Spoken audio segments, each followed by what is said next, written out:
दोस्तों, इंसान सदियों से चांद को लेकर बहुत एक्साइटेड रहा है, क्योंकि जब जब इंसान ने आसमान में उस चमकती हुई चीज को देखा तो उसने हमेशा इंसान को सोच में डाले रखा कि आखिर उस चमकती हुई चीज पर क्या होगा। खैर, ये तो आप जानते ही होंगे कि चांद हमारी अर्थ के सबसे करीब वाला स्पेस ऑब्जेक्ट है, जिसको हम अपनी आम आंख से भी आसमान में देख सकते हैं। चांद हमारी अर्थ का एक नेचुरल सैटेलाइट है जो कि हमारी अर्थ के गिर्द चक्कर काटता है। तो यही वजह रही है कि इंसान हमेशा से चांद के बारे में जानने के लिए पुरजोश रहा है। और सबसे पहला स्पेस मिशन यानी अपोलो 11 भी इंसान ने चांद पर ही किया, जिसमें नील आर्मस्ट्रॉन्ग पहला इंसान बना जिसने चांद की मिट्टी पर कदम रखा। दोस्तों, दरअसल इंसानियत की ये तारीख रही है कि इंसान हर नामुमकिन चीज़ को मुमकिन करने की कोशिश करता आया है, जिनमें से एक नामुमकिन चीज़ ये भी है कि इंसान चांद पर जिंदगी तलाश रहा है। जी हाँ दोस्तों, क्योंकि प्लैनेट मार्स के बाद चांद ही एक ऐसी जगह है जो कि हमें जीने की उम्मीद देती है। एलोन मस्क कहते हैं कि पहले वो मार्स को कॉलोनाइज करेंगे, उसके बाद वो लोगों को चांद पर भी भेजेंगे ताकि इंसान मार्स पर भी रहें और चांद पर भी रहें। तो यही वजह है कि इंसान आज भी चांद को स्टडी कर रहा है और उसको और ज़्यादा जानने के लिए उस पर लगातार मिशंस भेज रहा है। और मुमकिन है कि अगर इंसान जिंदा रहा तो वो अनकरीब चांद पर भी जिंदगी बसा लेगा। खैर, चांद क्या है ये तो आप अच्छी तरह खुद भी जानते होंगे, लेकिन आप ये नहीं जानते होंगे कि चांद आखिर क्यों है, ये आखिर किस लिए बना, कैसे बना, और क्या होता कि अगर हमारे पास चांद ही ना होता। क्या चांद के बगैर अर्थ पर लाइफ होती, और अगर नहीं होती तो फिर क्या होता। तो यही कुछ ऐसे सवाल थे जिन्होंने इंसान को सदियों तक सोच में डाले रखा।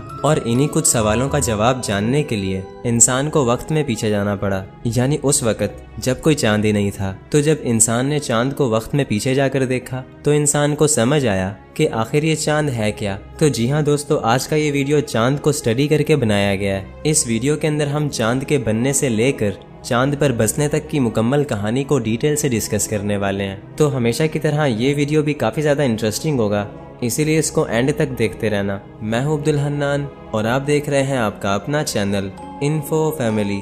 तो दोस्तों, अगर बात करें चांद की तो सबसे पहले हम ये जान लेते हैं कि चांद आखिर बना कैसे। तो स्टार्ट करते हैं story of the moon.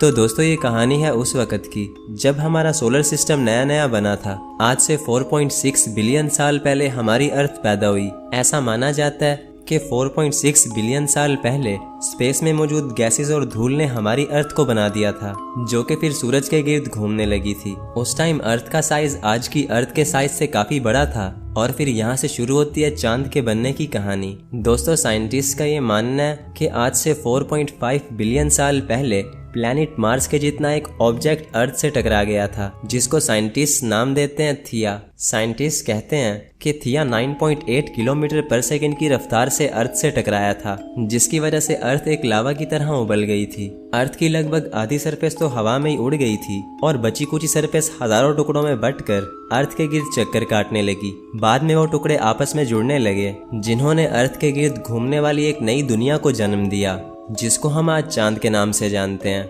Scientist कहते हैं कि जब चांद नया नया बना था तो ये बहुत ज़्यादा गर्म था। वैसे तो चांद अर्थ से 3.5 लाख किलोमीटर से भी ज़्यादा दूर है, लेकिन दोस्तों उस वक़्त चांद सिर्फ अर्थ से 22,530 किलोमीटर दूर था, जो कि अर्थ के इतना ज़्यादा पास था कि अगर हम इसको देख लेते तो ऐसा लगता जैसे एक पिघली हुई दुनिया अर्थ के ऊपर मंडरा रही है। दोस्तों, उस टाइम हमारी अर्थ का एनवायरनमेंट बहुत ही ख़राब था, जो कि बिल्कुल भी जीने लायक नहीं था। हमारी अर्थ ऐसे थी जैसे कोई जहन्नुम हो, क्योंकि अर्थ पर लावा के बड़े बड़े समंदर थे जो कि ठंडा होने का इंतजार कर रहे थे। खैर, वक्त गुजरता गया और गुजरते वक्त के साथ साथ अर्थ और मून दोनों ठंडे होते गए। अर्थ जो पहले एक जहन्नुम थी, वो धीरे धीरे अपने ऊपर एक सॉलिड सरफेस को बनाने लगी। हमारे चांद पर भी सरफेस बन चुकी थी और हमारा चांद बिल्कुल साफ सुथरा था, यानी जैसे आज उस पर दाग धब्बे हैं तो उस वक्त चांद पर कोई भी दाग धब्बे नहीं थे। अब सवाल ये है कि आखिर चांद पर ये दाग आए कैसे। तो दोस्तों, हुआ कुछ यूं कि जब अर्थ और चांद ठंडे हो रहे थे तो उस वक्त एस्ट्रॉइड और मीटियोर्स की बारिश होती थी, जिसको साइंटिस्ट नाम देते हैं LHB, यानी लेट हैवी बम्बार्डमेंट। LHB एक ऐसा टाइम था जब हजारों मीटियोर्स आसमान से गिरते थे और अर्थ और मून से टकराते थे।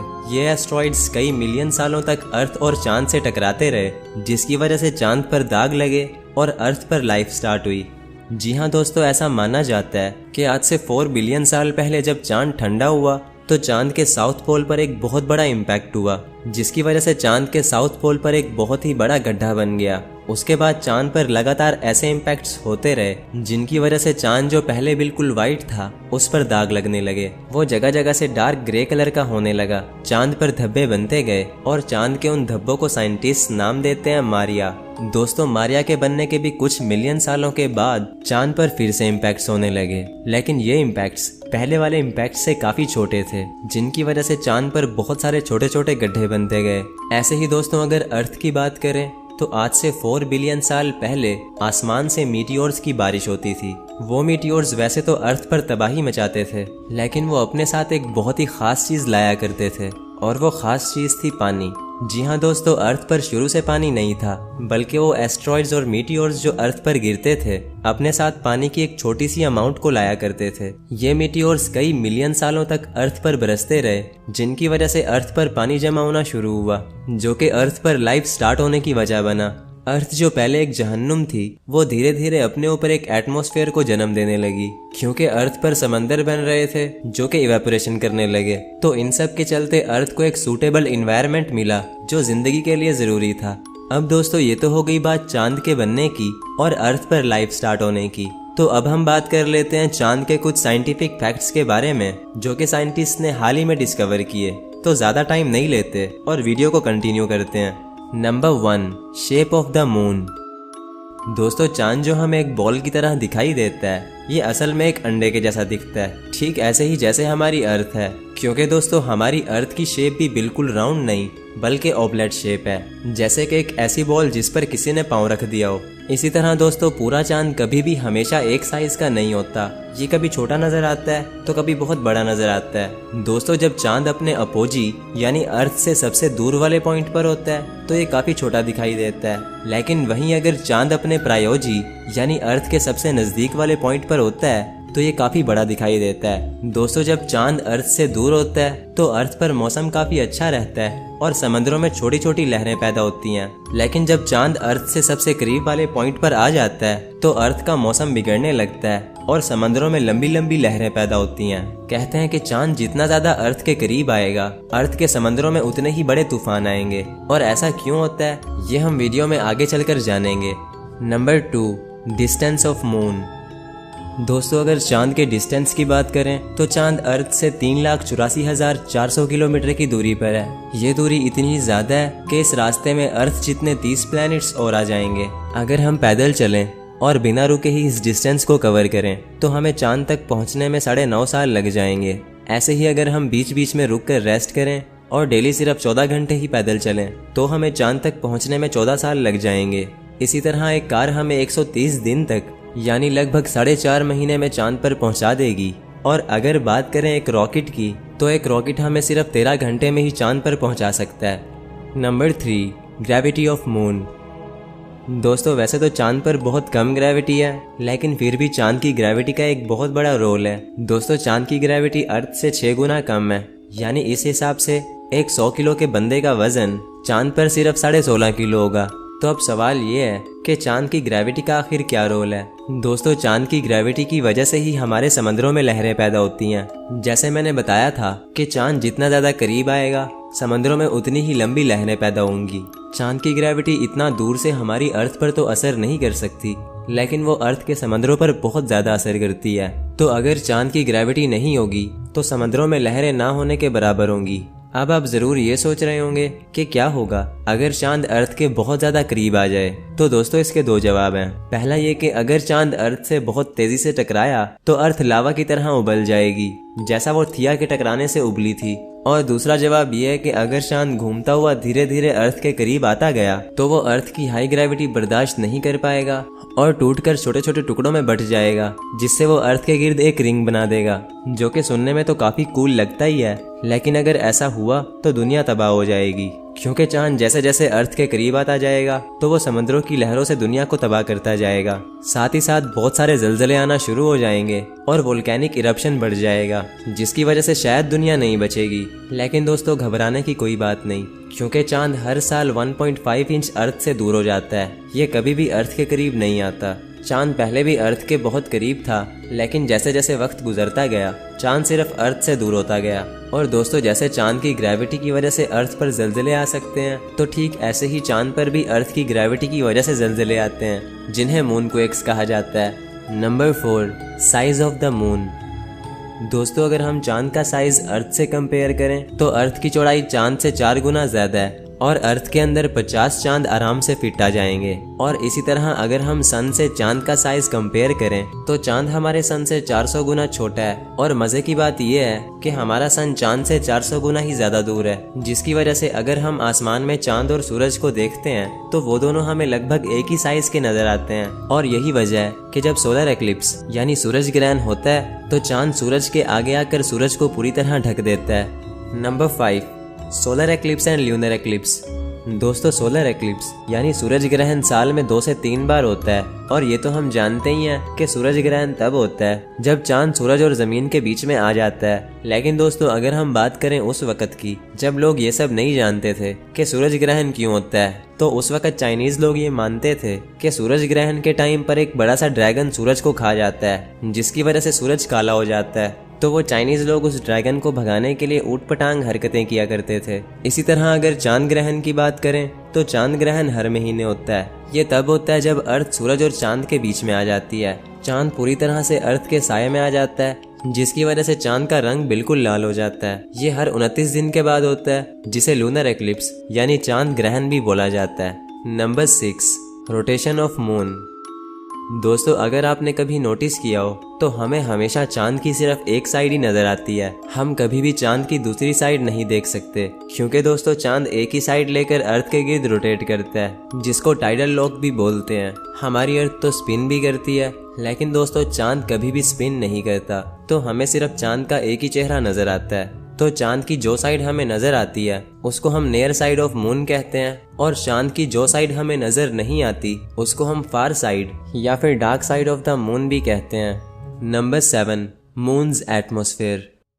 तो दोस्तों, अगर बात करें एटमॉस्फेयर की तो अर्थ पर एक बहुत ही अच्छा एटमॉस्फेयर है, जिसकी वजह से अर्थ पर जब रात होती है तो उससे पहले एक शाम भी आती है। यानी रात एकदम से नहीं होती बल्कि धीरे धीरे से होती है। बट वहीं अगर हम चांद की बात करें तो चांद पर एटमॉस्फेयर ना होने के बराबर है। तो यही वजह है कि चांद पर रात से पहले कोई भी शाम नहीं आती और डायरेक्ट दिन से रात होती है और रात से दिन हो जाता है। ऐसे ही अगर हवा की बात करें तो चांद पर कोई भी हवा नहीं है। यानी अगर हम चांद पर एक झंडा लगाएंगे तो वो झंडा नहीं लहराएगा। यही वजह है कि चांद पर जो एस्ट्रोनॉट्स गए थे तो उनके जूते का निशान कई मिलियन सालों तक रहेगा, क्योंकि ना तो हवा चलेगी और ना ही मिट्टी उड़ेगी। दोस्तों, चांद पर जाने वाले एस्ट्रोनॉट्स ने ये बताया है कि चांद की मिट्टी की स्मेल गन पाउडर जैसी है, ऐसा गन पाउडर जो कि यूज हो चुका हो, और वो शायद इसलिए कि चांद पर कई सालों तक इम्पैक्ट्स होते रहे। Number 8, moons temperature. दोस्तों, चांद पर दिन का टेम्परेचर 120 डिग्री सेल्सियस होता है, जो कि इतना ज़्यादा गर्म है कि इस टेम्परेचर पर चाय आराम से बन सकती है। और वहीं अगर हम रात की बात करें तो चांद पर रात का टेम्परेचर -130 डिग्री सेल्सियस तक चला जाता है, जो कि इतना ज़्यादा ठंडा है कि ये टेम्परेचर इंसान की हड्डियों तक को फ्रीज कर देगा। दोस्तों, दुनिया की सबसे ठंडी जगह एंटार्क्टिका है, जहाँ का मिनिमम टेम्परेचर -90 डिग्री सेल्सियस तक चला जाता है। तो ये टेम्परेचर भी चांद के टेम्परेचर के मुकाबले काफी गर्म है। Number 9, missions on moon.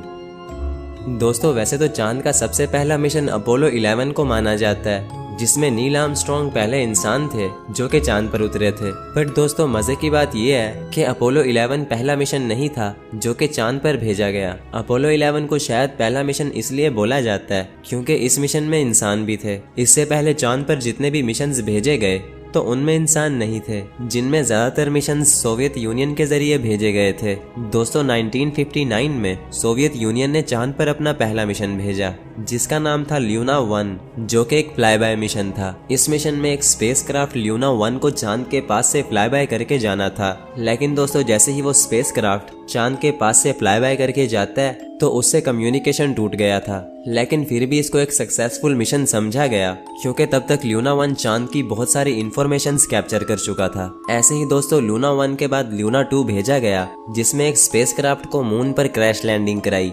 दोस्तों चांद पर सॉफ्ट लैंडिंग करने वाला सबसे पहला स्पेसक्राफ्ट सोवियत का लूना 9 था और चांद पर चलने वाली सबसे पहली गाड़ी लूनोखोड 1 थी जो कि सोवियत यूनियन ने ही भेजी थी। तो चांद पर ज्यादातर मिशन सोवियत यूनियन ही भेजा करती थी। अगर हम बात करें अपोलो 11 की तो अपोलो 11 एक अमेरिकन मिशन था जो कि 1969 में भेजा गया था। अपोलो 11 के बाद अपोलो के और भी बहुत सारे मिशंस किए गए जो कि सबके सब अमेरिका ने ही किए थे। उन सभी मिशंस को मिलाकर सिर्फ 24 लोग ही ऐसे थे जो कि चांद पर जा सके और उन 24 लोगों में से सिर्फ 12 लोग ही ऐसे थे जो कि चांद पर उतर पाए। दोस्तों एलन शेफर्ड नाम का ये आदमी अकेला ऐसा इंसान था जिसने चांद पर गोल्फ खेला था। उसकी गोल्फ की बॉल चांद पर गुम हो गई थी जो कि आज तक नहीं मिली। कहते हैं कि वो बाल आज भी चांद पर ही है। Number 10, life on the moon.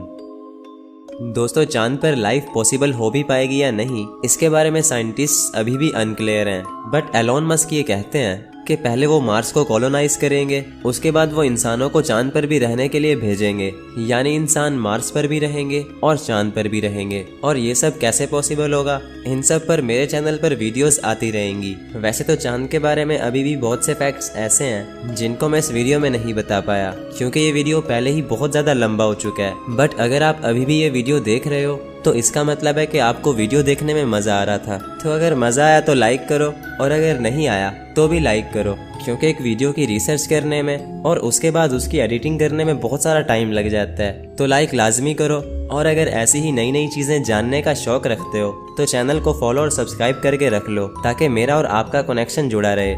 बस तो फिर मिलते हैं किसी नेक्स्ट वीडियो में, तब तक के लिए अल्लाह हाफिज।